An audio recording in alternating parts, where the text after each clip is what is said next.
silaturahim ya dalam rangka diskusi tentang strategi pembangunan daerah kepulauan dan pesisir dalam perspektif Pancasila. Dan alhamdulillah tentunya di bulan Ramadan ini semoga kita yang menjalankan ibadah puasa ya diterima oleh Allah Subhanahu wa taala. Yang saya hormati pertama Dr. Ibrahim MSc Rektor UBB, mudah-mudahan beliau secara walafiat ya. Dan Ibu Dr. Farnita Agustina, Ketua LPPM UBB, sahabat saya Bapak Haji Abdul Ghafur Mas'ud, Ketua Umum Aspeksindo sekaligus Bupati Penajam Pasir Utara. Mudah-mudahan beliau diberikan kekuatan kesehatan. Dan beliau kita dengar tadi sudah harus berangkat ke Jakarta.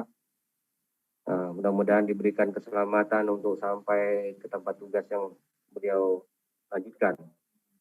Yang kami hormati juga Bapak Insinyur Suwidi Tono, tim ahli penyusun rancangan undang-undang daerah kepulauan. Ya, ada Ibu Dr. Delta Prapti Rahayu, Ketua Pusat Studi Pancasila Universitas Bangka Belitung, dan Bapak Dr. Sudirman Adi Brata, dosen Fakultas PBB Universitas Bangka Belitung, dan para peserta diskusi strategi pembangunan daerah kepulauan dan pesisir dalam perspektif Pancasila. Kami tentunya sangat senang sekali hari ini bisa kita diskusi, ya, bagaimana digambarkan bahwa salah satu kabupaten yang ada di Bangka Tengah ini, Kabupaten Bangka Tengah, yang sudah berdiri dari tahun 2003 ya dengan pemekaran wilayah, alhamdulillah, dan kami selaku bupati yang periode saat ini tanggal 26 kemarin dilantik, bagaimana dalam misi kami ya meningkatkan sumber daya manusia yang unggul dan berkualitas berdasarkan iman dan takwa. Kemudian kami juga bagaimana mencoba untuk meningkatkan pertumbuhan ekonomi, kemudian bagaimana kita menyiapkan sarana prasarana unggul yang publik ya, kemudian lingkungan yang unggul, kemudian pelayanan publik yang unggul. Misi-misi ini tentunya tak lepas juga kaitannya dengan bagaimana larinya nanti salah satu sub bidang yang kita telusuri adalah bidang perikanan ya. Karena di kabupaten wilayah sebagaimana Pak Maus tadi disampaikan bahwa kabupaten itu wilayah kerjanya kelautan itu tidak ada. Itu ada di provinsi. Tetapi kita punya dinas perikanan yang notabene juga kaitannya dengan bagaimana mengelola perikanan yang ada di laut gitu. Yaitu konteks yang sederhana bisa kita sampaikan kaitan dengan visi misi kami selaku Bupati Bangka Tengah. Ya, baik. Bangka Tengah ini sebagaimana ingin kita gambarkan bahwa sangat tidak begitu luas wilayahnya ya kurang lebih hanya 226.902,94 hektar ya, dengan panjang garis pantai 195,68 km persegi, jumlah desa pesisir 22 desa, kemudian jumlah pulau kecil ada 11 pulau. Ya, penduduknya ya kurang lebih hampir 199 jiwa lah ya, insya Allah masuk dalam wilayah pengelolaan perikanan sesuai dengan Kementerian nomor 18 2014, ya kita masuk dalam 711. Ya, dari wilayah Bangka Tengah ini yang ada ini tentu kami sangat concern sekali bagaimana kita memperdayakan ya bentuk-bentuk pelayanan kepada masyarakat maupun kepada pelaku daripada perikanan ini untuk dapat kita berdayakan. Nah, dari langkah-langkah kita menyusun program-program itu, kita ketahui bahwa kami ini di Bangka Tengah memiliki jumlah nelayan itu kurang lebih 3.754 orang, ya, dengan jumlah kapal perahu yang kami miliki itu 1.813 unit.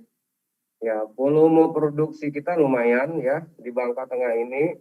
Saya pikir ini cukup besar dibanding dengan tempat yang lain. kita hampir mencapai 27.956,094 ton ya volume produksi kita, dengan nilai produksi itu hampir 1,083 triliun. Nah, ini perikanan tangkap yang menjadi data kita, yang tentu memiliki gambaran sampai hari ini kita tetap concern untuk memberikan bentuk yang luar biasa kepada nelayan, kepada masyarakat kita. Nelayan tentunya kita dapat memberikan sumbangsi, stimulus, kemudian bagi masyarakat bisa mengonsumsi hasil-hasil perikanan. Nah, di sini di dalam masa kepemimpinan kami, bagaimana kami menyusun prioritas dan indikator kinerja perikanan Kabupaten Tengah, itu tentu menjadi bagian penting juga. Program prioritas pembangunan yang kita lakukan, ya sampai hari ini alhamdulillah bagi nelayan ya di Bangka Tengah ini kita akan memberikan asuransi nelayan, lalu bantuan sarana dan prasarana perikanan budidaya terus kita upayakan, kemudian bantuan alat tangkap, ini stimulus yang kita lakukan, kemudian kita menunjang infrastruktur seperti dermaga, tambak labu, dan yang saat ini akan kita coba mulai baru adalah tambak udang rakyat, yang sebentar lagi akan kita coba launching ya untuk kita kembangkan di Bangka Tengah. Nah, program-program prioritas ini tentu telah mencapai di tahun 2020 sebagai gambaran kinerja yang kita lakukan ini didapat dari nilai tukar nelayan NTN-nya itu 108. Ya, saya pikir ini lumayan ya, baik ya, dengan NTPI 106,8 dan nilai konsumsi ikan 54,95. Ya, capaian kinerja yang kita lakukan saat ini ya tentu tak lepas dari kebersamaan kita dengan seluruh stakeholder yang ada, baik itu pemerintah daerah, para nelayan, dan masyarakat tentunya. Lalu bagaimana kaitannya ini dengan perspektif Pancasila dalam segi pembangunan pesisir di Kabupaten Bangka Tengah? Tadi yang disampaikan oleh Pak Abdul Ghafur Mas'ud, ya tentu Pancasila ini satu kaitan yang memang dari 1 sampai 5 itu kaitannya jelas. Nah, kalau kita hubungkan dengan strategi pembangunan pesisir di Kabupaten Bangka Tengah, ya kita tentu tetap meresponnya sesuai dengan garis-garis yang telah ditetapkan di dalam nilai-nilai Pancasila. Dalam pasal-pasal, dalam sila-sila ya Pancasila yang telah dicantumkan, tentu seluruh apa yang kita upayakan, kita tetap melihat bahwa Pancasila adalah pandangan dalam kita menyusun pembangunan pesisir di Kabupaten Bangka Tengah. Sila Ketuhanan Yang Maha Esa, tentu kita akan memberikan bentuk pelayanan kepada masyarakat perikanan khususnya dan kawasan pesisir itu manusia-manusia yang berakhlak dan berkarakter melalui pembinaan penyuluhan SDM pelaku usaha perikanan. Dan ini selalu kita lakukan dan ini masuk dalam APBD ya untuk bagaimana kita memberikan penyuluhan SDM pelaku usaha perikanan untuk menjadi manusia yang berkarakter dan akhlak mulia. Tidak serta-merta menjadi pejabat atau menjadi sektor yang lain, tetapi menjadi nelayan juga atau orang yang bertugas di pelautan tentunya juga memiliki akhlak yang mulia dan berkarakter. Jangan sampai nanti seorang nelayan harus menangkap dengan perilaku-perilaku yang tidak terpuji. Ya. Kemudian di dalam rancangan induk pembangunan perikanan 2019-2034, ya pengelolaan sumber daya perikanan itu tak lepas dari kita menyadari ini sebuah adalah berkah dan rahmat dari Tuhan Yang Maha Esa. Lalu di dalam kemanusiaan yang adil beradab, ya tentunya pengelolaan perikanan untuk kepentingan penambahan ikan dan budidaya itu harus mempertimbangkan hukum adat dan kearifan lokal serta memperhatikan peran serta masyarakat. proses perencanaan pengadaan kapal perikanan memperhatikan kebiasaan, kebutuhan, dan karakteristik nelayan setempat. Ya, nah ini kenapa kami sebutkan, ya tentu ada karakteristik atau kearifan lokal yang dimiliki oleh para nelayan kita, khususnya tergantung di mana desa setempat yang ada. Kita tahu bahwa ada kearifan-kearifan lokal, misalnya kebiasaan adat di daerah-daerah yang saya tahu, misalnya Batu Belubang, kemudian Desa Beriga, ya nelayannya yang punya kearifan lokal, misalnya bagaimana mereka melakukan kebiasaan doa bersama, ya, untuk memberikan penghormatan kepada leluhur, ya, untuk dapat diberikan doa, untuk mendapat mencari rezeki di laut, ya. Ini tentu harus kita juga mempertimbangkan hukum adat dan kearifan lokal. Lalu peningkatan PAD sektor perikanan berbasis pembangunan perikanan berkelanjutan dengan melibatkan partisipasi nelayan dan masyarakat perikanan. Ya pasti kita tidak akan meninggalkan masyarakat pesisir, ya, kemudian nelayan, semuanya tetap akan kita menjadi perhatikan. Terakhir, saya sendiri selaku Bupati kurang lebih sebelum puasa kemarin, saya juga berkunjung kepada nelayan misalnya di Pulau Semujur, ya. Saya juga menyaksikan bagaimana nelayan di sana yang sudah menetap, ya kita berusaha untuk memberikan bantuan, ya, penerangan kepada mereka untuk bisa melaksanakan ibadah di salah satu musola di sana, misalnya memberikan bantuan genset, ya itu bentuk daripada kita juga menghargai para nelayan, ya. Nah, itu juga sumber dari partisipasi masyarakat, ya. Nah, program Asuh Nelayan saya sebutkan yang tadi untuk pelindungan keselamatan serta menjamin kelangsungan hidup nelayan ini juga sebagai bagian dari kita memperhatikan bagaimana rasa keamanan, ya, kemanusiaan ini kepada para nelayan untuk dapat merasa aman di dalam proses mencari kebutuhan hidup ini, terutama sebagai seorang nelayan.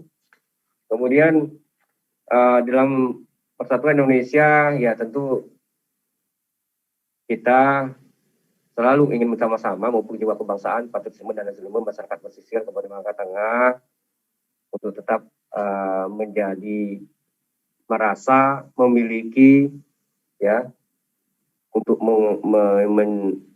melindungi, ya, daerah-daerah laut kita ini dengan tetap bersama-sama melalui patroli bersama, ya tentunya dengan juga kawan-kawan dari provinsi, ya, karena kewenangan di laut itu memang notabene memang provinsi, tapi para nelayan kita, kelompok pengawas perikanan kita juga selalu mengatakan bahwa karena laut ini juga adalah punya kami, ya kami mendapatkan sesuatu dari sini, ya tentu kami ingin menjaga dan bersama-sama dengan teman-teman yang lain di provinsi misalnya.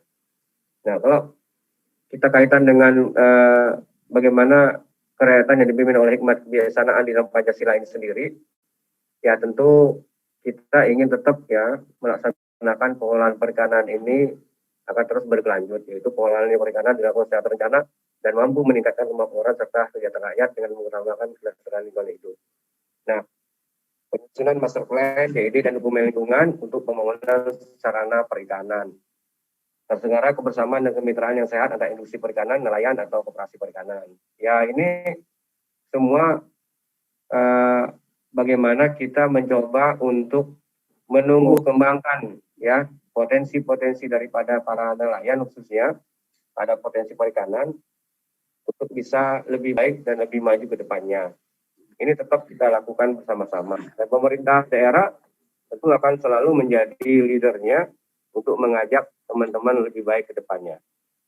Lalu secara keadilan sosial, ya tentu pemerintah daerah tidak akan pernah melupakan kebutuhan daripada para nelayan khususnya ataupun kawan-kawan yang ada di pulau-pulau pesisir, ya mulai dari program hibah ya masyarakat perikanan secara berkeadilan tanpa diskriminatif bagi seluruh insan perikanan ya.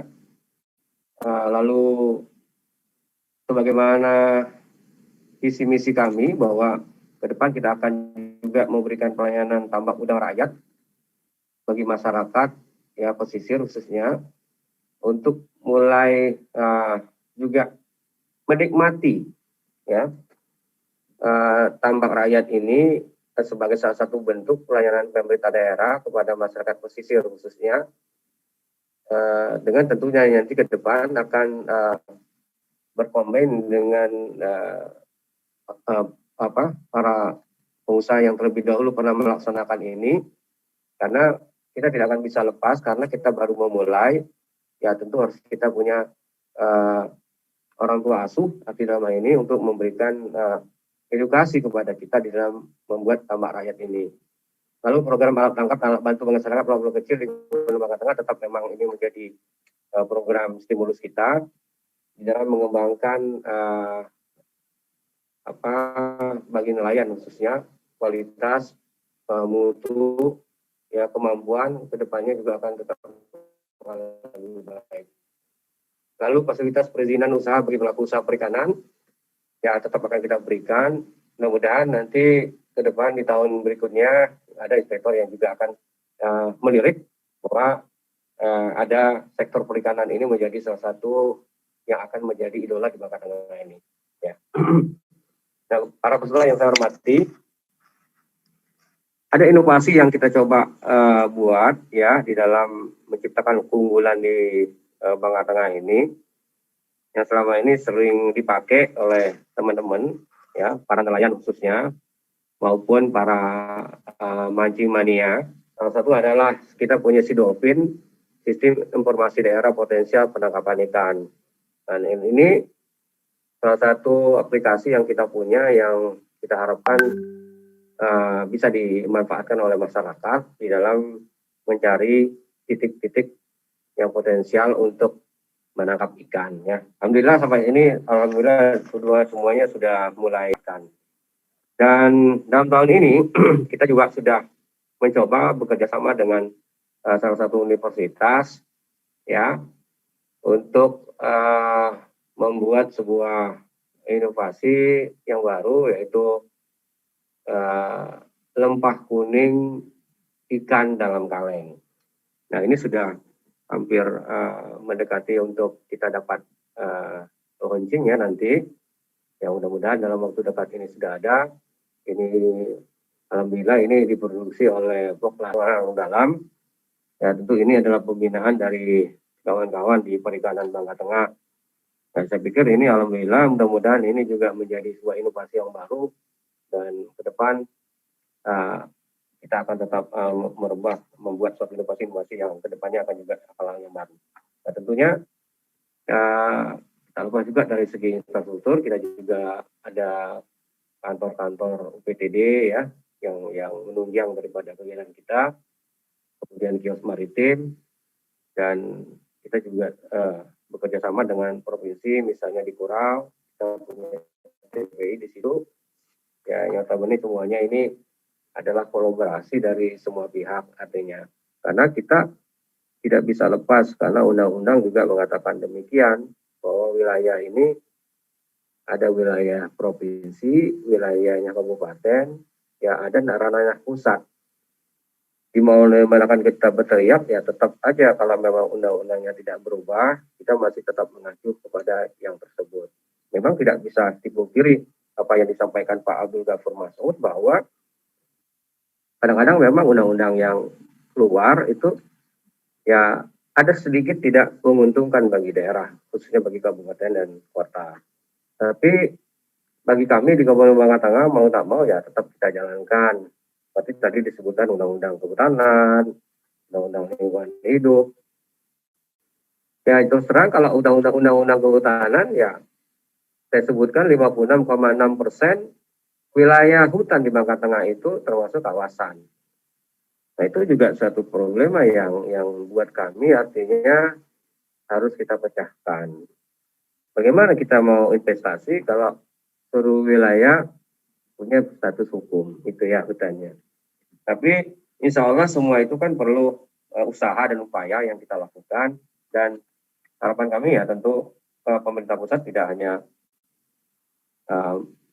ada mengeluarkan undang-undang, tapi tentu ada sebuah kebijakan juga yang bisa dibuat ya untuk bisa memberikan kepastian kepada kita, kami maksudnya Bangka Tengah, untuk dapat berpartisipasi untuk pembangunan ini, walaupun di dalam undang-undang bahwa kewenangan itu ada di pusat, tetapi bisa saja pusat mendelegasikan kepada daerah untuk dapat melaksanakan itu. Mungkin ini sebagai gambaran yang bisa kami sampaikan dalam kita diskusi tentang strategi pembangunan daerah kepulauan dan pesisir dalam perspektif Pancasila. Mudah-mudahan apa yang saya sampaikan ini sedikit, tapi setidak-tidaknya ada gambaran yang bisa kami sampaikan. Terima kasih. Billahi taufiq wal hidayah. Assalamualaikum warahmatullahi wabarakatuh.